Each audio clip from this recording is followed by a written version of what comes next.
Hola chicos y bienvenidos a este especial que prometí hace tiempo que haría alguna cosilla de ciencia ficción y prometí este especial porque Atmósfera Cero, digámoslo así, no es, eso sí que lo voy a decir para todos, la mejor película de ciencia ficción de todos los tiempos. De hecho, pasa el, digámoslo así, sería un bien peladete, no es que sea algo muy especial, pero para mí Atmósfera Cero es, ¿cómo decirlo? Una de estas cositas que siempre te queda en la memoria. Yo me acuerdo que era muy niño y la estrenaron en televisión, en la 1, ¿vale? En aquel tiempo estaba la 1 y la 2. Hablamos de los 80. O sea, no recuerdo cómo. Eso no lo recuerda, supongo, ya gente más joven. Pero la cosa es que la película, al igual que pasó con Dune, la ciencia ficción me encantaba ya de niño. Me volvía loco. Era algo extraño, pero me encantaba. Sobre todo por lo ajeno, por el mundo futuro y todo esto. La característica principal que tenía esta película era que todos los ambientes eran extraños, te metían en una tubería casi, vivías entre metal, era algo para mí muy especial porque me retrotraía ese ruido extraño que oía. En mi casa eran ruidos, metal, son con una escopeta y un montón de gente disparándose en una especie de western. Luego la vuelves a ver cuando eres más mayor, más adulto, tienes capacidad y descubres que la película no es tan buena. De hecho, desgraciadamente te ves solo ante el peligro y dices, joder, con poquito menos consiguió mucho más. Pero bueno, esto ahora básicamente la explicación un poquito de todo esto es por... no quiero sonar mal, pero esto va a venir poquito a poco. Bueno, vamos a hacerlo con calma, ¿de acuerdo? No hagamos burradas. Hablamos de esta película, ¿de acuerdo? Solo ante el peligro en el espacio, dice mucha gente. Bueno, yo te diría, es Atmósfera Cero. A la derecha deja el cartel de Outland, por si alguien quiere ver un poquito lo que es la original, buscarla. No esperéis encontrarla difícil. No, difícil no es encontrarla. De hecho, se encuentra bastante fácil casi siempre esta película. Pero, hostias, ya os digo que es lo que es, ¿vale? No os vayáis a mucho. La gracia. Esto es lo que originariamente creo, perdón, Atmósfera Cero. Esto es High Noon o Solo ante el peligro se llamó en España o hasta a la hora señalada, creo que se llamaba en Latinoamérica. No lo sé seguro, ¿vale? Eso tengo que mirarlo. Esto tiene un montón de años, lo otro es del año 81. ¿Qué ocurre? Para entender, esta es una película, un western, a mí me encantan. Brutal, ¿vale? Es la historia de un sheriff que en un momento dado se casa con una mujer más joven que él porque va a jubilarse. Y le dicen esa misma mañana que al tren de mediodía van a llegar unos tíos para matarle porque uno ha contratado un tío que le encerró, que va a volver y prometió matarlo. Va a volver con una serie de pistoleros para ir a por él.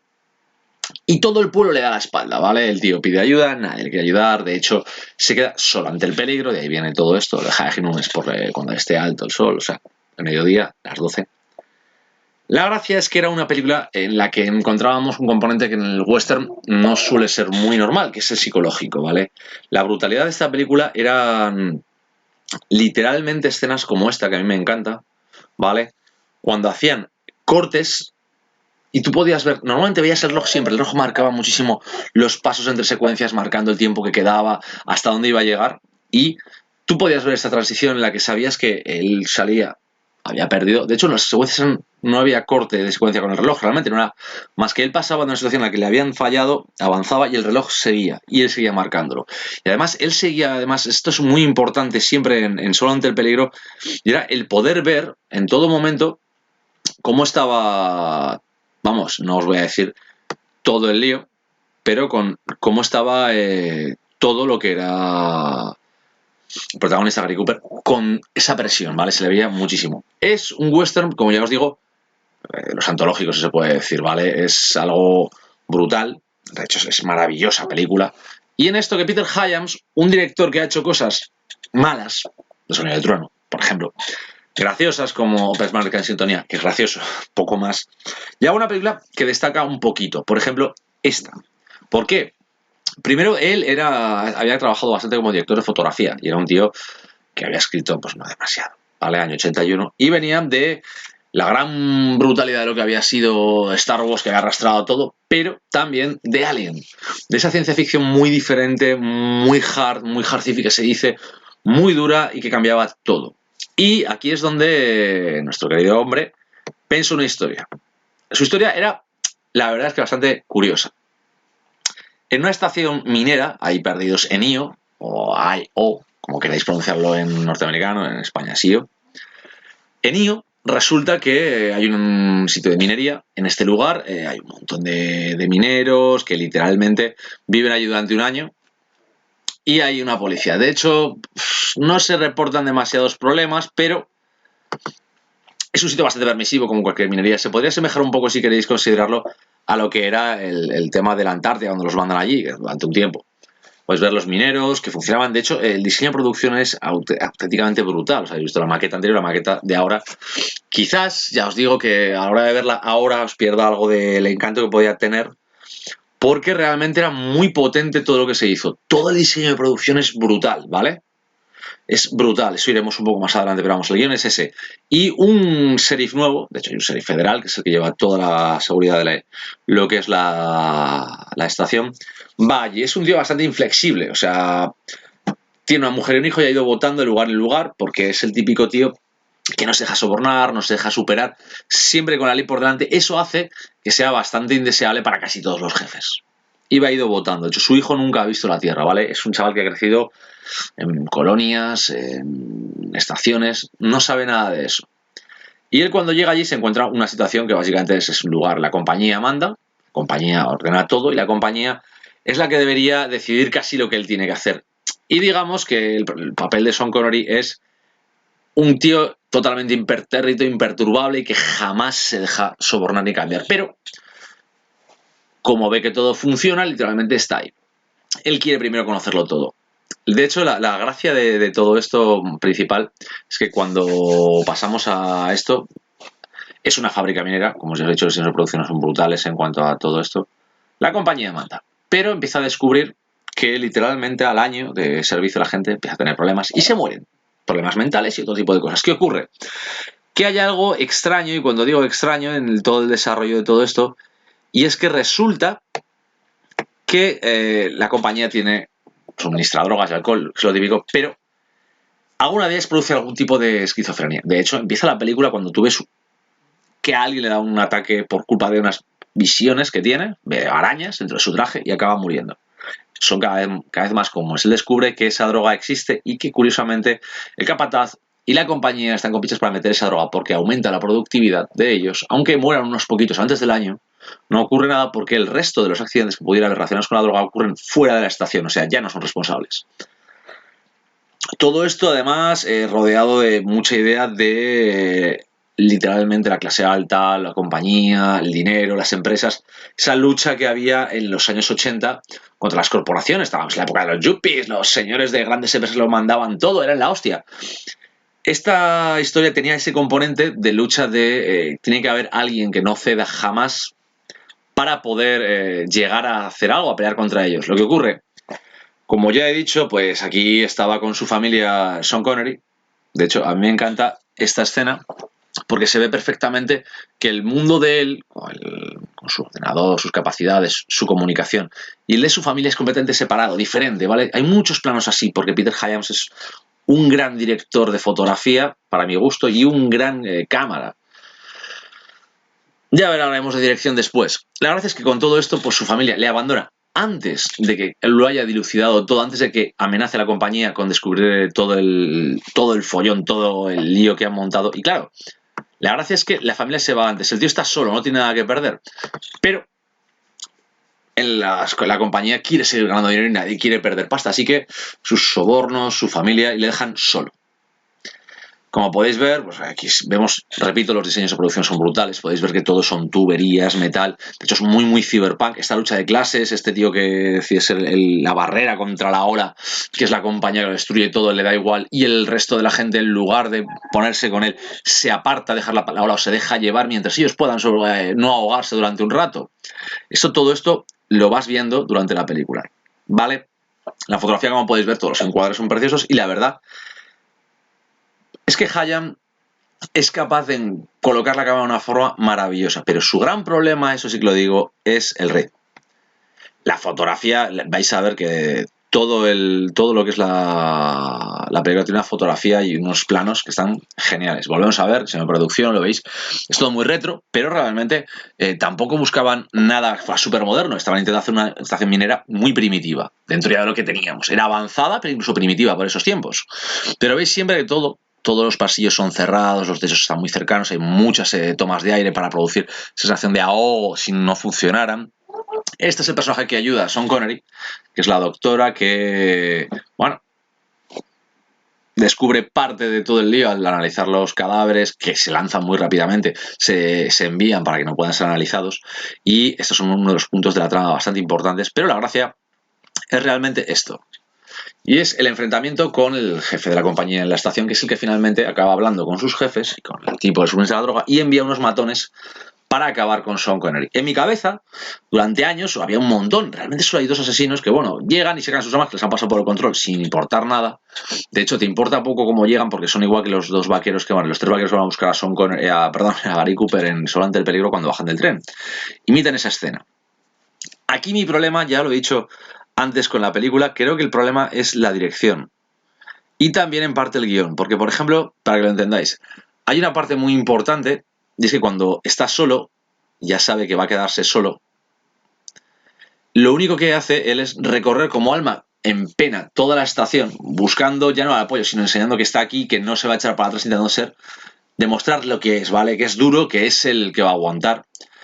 Pero, por ejemplo, un detalle es que la película de Hacknum en un momento dado se vuelve casi a tiempo real, ¿vale? Faltan horas. A este tío llega un momento en el que al sheriff le están diciendo que le quedan 60 horas para prepararse. No hay tensión en 60 horas.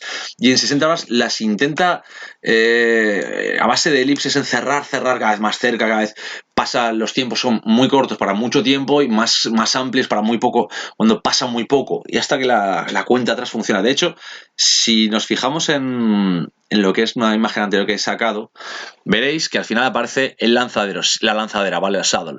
Siempre está el tiempo de la lanzadera en todo momento en alguna sala, porque esa estación depende de esa lanzadera. Si no llegara, ellos morirían allí, porque vienen todo lo que necesitan: recambios, herramientas, gente, todo. Y siempre tienes esa señal que imita mucho al reloj. ¿Qué ocurre?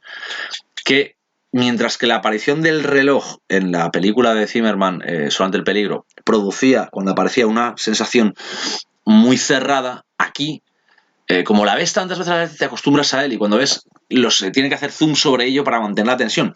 Pero claro, te dice 60 horas, dices, joder, que son 60 horas, tronco, que es que le da tiempo a blindarse una habitación, a sacar un cañón por la ventana y estarse quieto hasta que lleguen, o a montar cualquier cosa. Ese es el problema, pierde la tensión. Otro de los problemas que también veo en la película es que parece que Sean Connery venía de paseo. Y lo digo en serio, se mete de una forma tan, digámoslo así, seco, tan poco expresivo, intentando imitar a los héroes del western, que sobrepasa mucho esto. De hecho, pidió bastantes exigencias para hacer esta película. De hecho, varios actores los pidió él obligó a que se rodara esto en los estudios Pinewood en Inglaterra, y le dieron todas las ventajas que quiso, básicamente para poder tenerlo, porque habían optado por algún otro actor y resulta que no pudieron contratarlo. Y a ver, Sean Connery es conocido, y esto lo digo en serio, principalmente porque es capaz de dar muy grandes papeles o hacer auténticos churros, ¿vale? Y lo digo completamente en serio. De hecho, en esta película, Peter Boyle, cada vez que aparece, el señor, el jefe de la corporación, el director, se lo come con patatas. Quiero decir, también creo que el guión no da para mucho más, no le da muchos detalles. De hecho, por eso digo que la película está muy bien, porque todos los ambientes son la hostia, son súper cerrados, súper asfixiante, sabes además que estás atrapado en un sitio porque no te puedes ir, solo hay una entrada y una salida, esa lanzadera, y cuando llegue van a llegar estos tíos en 60 horas. No va a haber más que 2 asesinos en la puerta, no vas a cruzarte y largarte, se supone. Todo esto produce cierto nivel de tensión, pero lo va perdiendo. Y en la pelea final, toda esa persecución a través de lo que es la estación, el problema es que volvemos a lo mismo.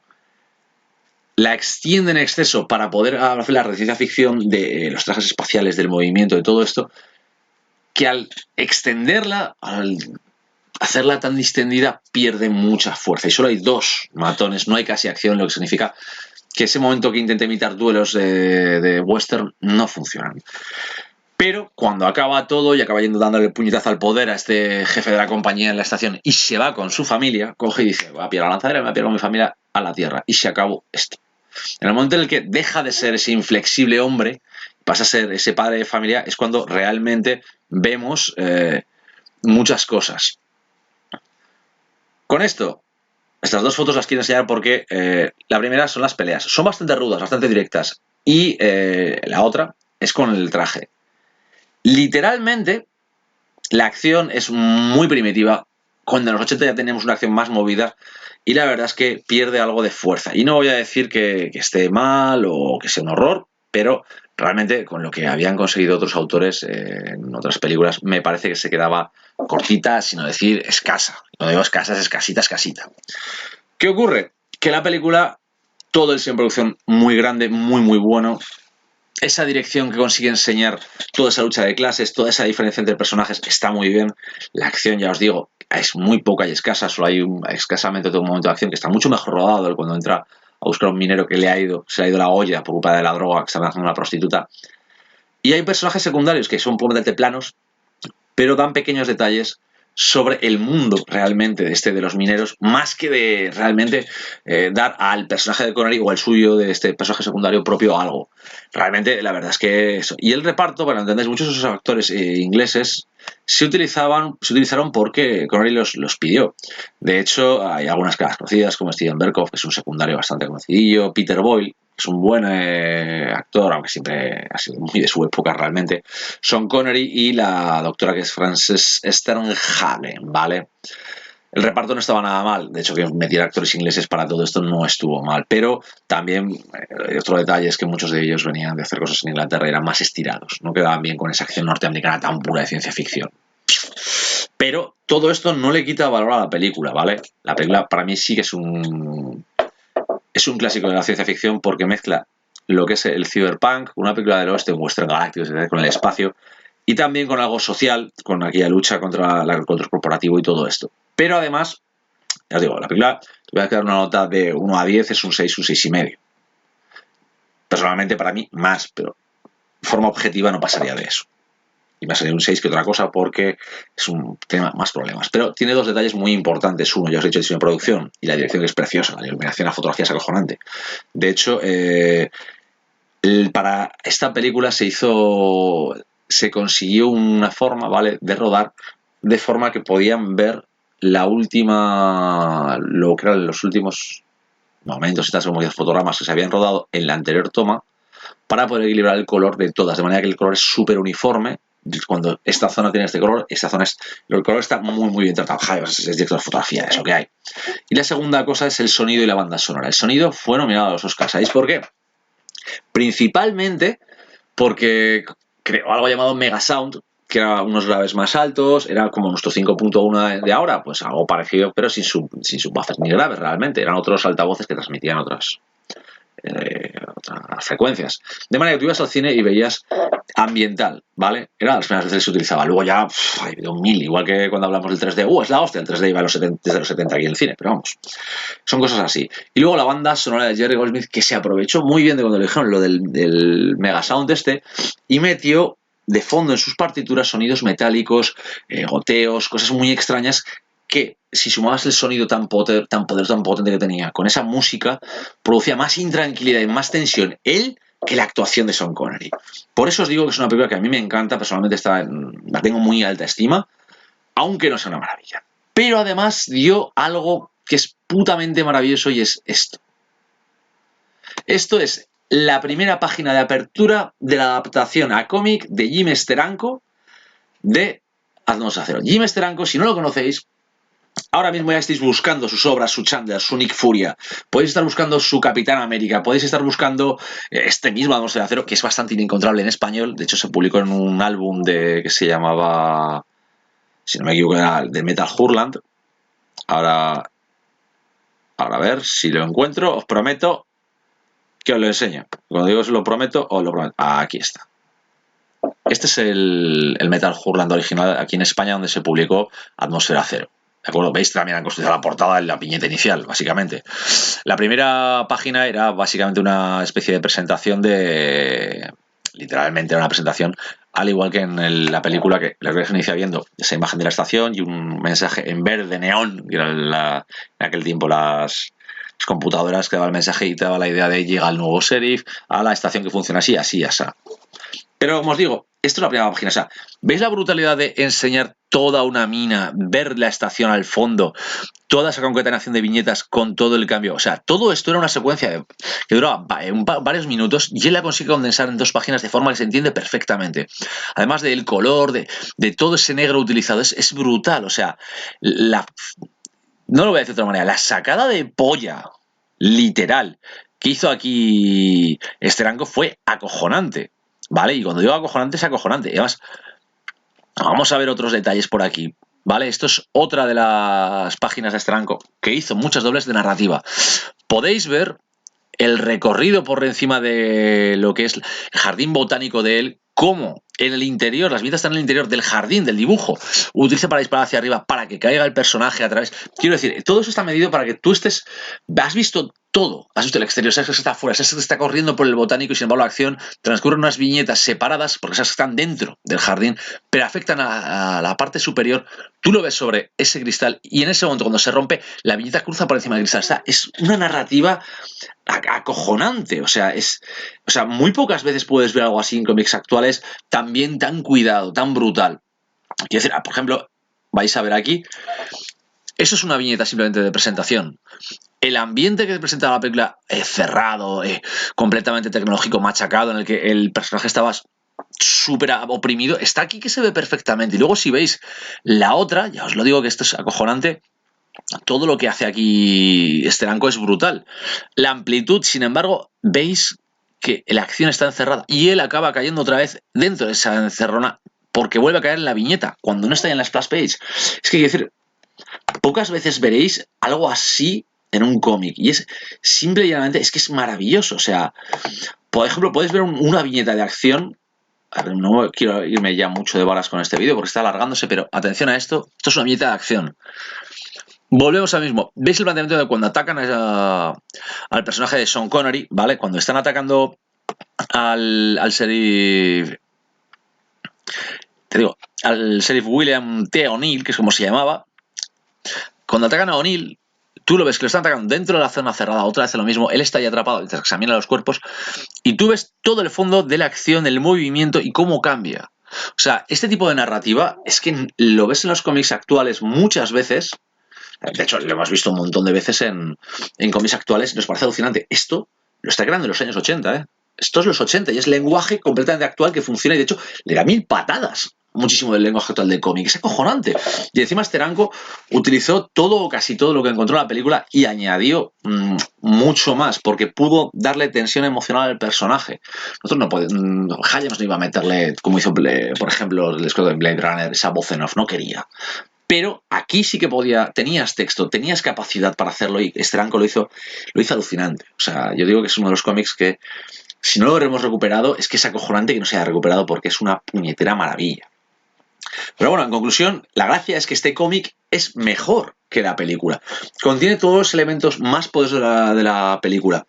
La ciencia ficción, los ambientes cerrados, la oscuridad, el color, o sea, como la fotografía, o sea, tiene todo lo bueno, pero mantiene la tensión y te da la fuerza a pesar de que solo tiene esos 2 enemigos, ya os digo, esas 2 batallas, pero como es un cómic que consigue condensar en muy poco espacio toda la película de una forma maravillosa y aumentar todo, y toda la pelea y todas las discusiones se ve. La gestualidad aquí de Steranko es brutal y ya digo que es acojonante todo lo que consigue. Ya os digo que Steranko con Pógula sí que también es otro autor muy heredero de Steranko, que me gusta mucho, son capaces de hacer grandes cosas. Son muy clásicos, ya sé que son muy viejuno, todo lo que queráis, pero es algo a buscar y de hecho a que repaséis. Ahora mismo lo digo, el Metal Hurland en el que sale está bastante, aparte de inencontrable, hecho cisco. Os lo digo porque el que tengo yo no sale de la bolsa jamás. Yo no lo he leído de hace años, cuando lo conseguí y lo machaqué muchísimo y no voy a hacer el esto porque realmente está destrozado. ¿Vale? O sea, la machacada que lleva es acojonante. Enseñé hace poco mi Dune de Sienkiewicz en una foto y me dan miedo abrirlos porque me parecen una maravilla y están machacados porque son unos cartones horrorosos. Pero bueno, ya os lo dije, quería hacer este pequeño especial sobre Atmósfera Cero. La conclusión es que es una película que podría haber sido mucho más potente si en lugar de haberse fijado tanto en Solo ante el peligro, hubiera cogido la idea del hombre perdido, el hombre atrapado en el que tiene que responder ante una amenaza externa brutal que no puede superar y hubiera tenido toda esa tensión de la falta, la necesidad en todo momento de superar su miedo y no salir corriendo, el estar solo, el que su familia le abandone, que en Solo ante el peligro se resuelve al final porque al final la familia y el amor le recompensan y aquí no. Aquí se queda solo y sigue estando solo. Es él el que decide dejar la lucha porque, seamos sinceros, él no la puede ganar. Bueno, la deja ahí, da su paso, quiere ganarla, pero sabe que no puede ganarla ahí y se va, literalmente, dejando el golpe al poder, el ataque al poder y enseñando a todo el mundo lo que ha pasado. Pero es una película, a mí me gusta mucho, además, creo que entre ambas películas se deben llevar 6-7 minutos de diferencia. La gracia es que Solo ante el peligro es mucho más rápido en el momento en el que empieza la tensión y como vemos, como el mundo se va haciendo más pequeño y atrapa a Gary Cooper. Sin embargo, al Sheriff O'Neill, a Sean Connery, hasta una hora pasada no empieza el momento. O sea, él está dando vueltas, conoces todo, conoces esa lucha de clases, empiezas a ver cómo funciona todo, la burocracia. Ves a la doctora, que además es una doctora, lo dice ya, de empresa, pues porque... ¿Tienes doctora de empresa? Pues los que le han cagado y han matado a alguien. Así de simple. Eso demuestra mucho el personaje tan bonito que tenía ahí Hyams y lo tocó, estaba bien, pero lo abandonó después solamente para ser la ayudante de O'Neill. La única ayuda que tenía, que al final también ya no tiene, que no es que la abandone, es que él mismo la aleja porque sabe lo que puede pasar.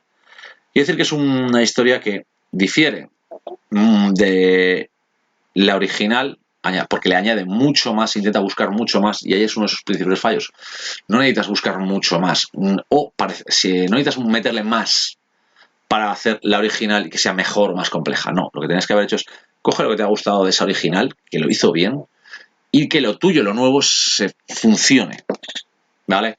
Ya os lo digo, a mí sigue pareciendo una muy buena película de ciencia ficción, porque dentro de la ciencia ficción en aquella época teníamos pues, la variación, Space Opera, Star Wars, Star Trek, todo esto, y luego tienes la variación de este hard sci-fi que podía darte, pues, Blade Runner, que era puro cyberpunk, o Alien el octavo pasajero, que era muy parecida a esto, incluso añadiría Luna 77, era Luna 46, no me acuerdo, algunas más, las que se hicieron debajo del agua tras Abyss y todo esto, había algunas bastante buenas. Ya os digo que a mí me parece una película a recuperar, ¿eh? O sea, se habló de un remake en tiempos, no sé dónde acabó esa idea, pero la verdad, yo no me negaría a que hicieran ese remake porque podría dar mucho. Eso sí, por Dios, poned un director que sea capaz de mantener cierto nivel de tensión, porque Hayams no lo consigue, a pesar de que os lo digo, unos encuadres, una dirección preciosista, es capaz de una fotografía muy buena, pero fallaba en lo que decimos la narración, o el desarrollo de la capacidad técnica de contarlo,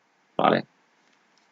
Muy para mi gusto, muy cerrado en sí mismo. De hecho, le pasaba a casi todas sus películas que no era capaz de pensar en movimientos externos de cámara casi, no era muy canónico y los movimientos internos le interesaban mucho, pero una peli que quería acción como esta, que pedía algo de mala hostia, en las peleas no lo tenía, y en la tensión le gusta tanto el ambiente y tanto la luz que yo creo que si hubiera centrado más en los personajes, en mostrar la tensión, la potencia, esa pelea que tenía en Solamente el peligro Gary Cooper con el reloj, que no la vemos en esta película, de hecho el reloj era un momento que cuando busca la pelea con el reloj al final de la película, ya has visto tantas veces el reloj que te da igual el puto reloj, sí, faltan 60 horas, dices tú, ¿y qué?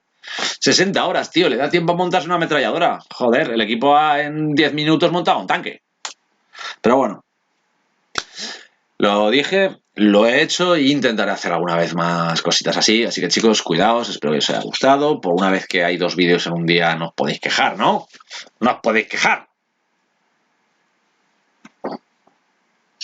Venga chicos, cuidarse.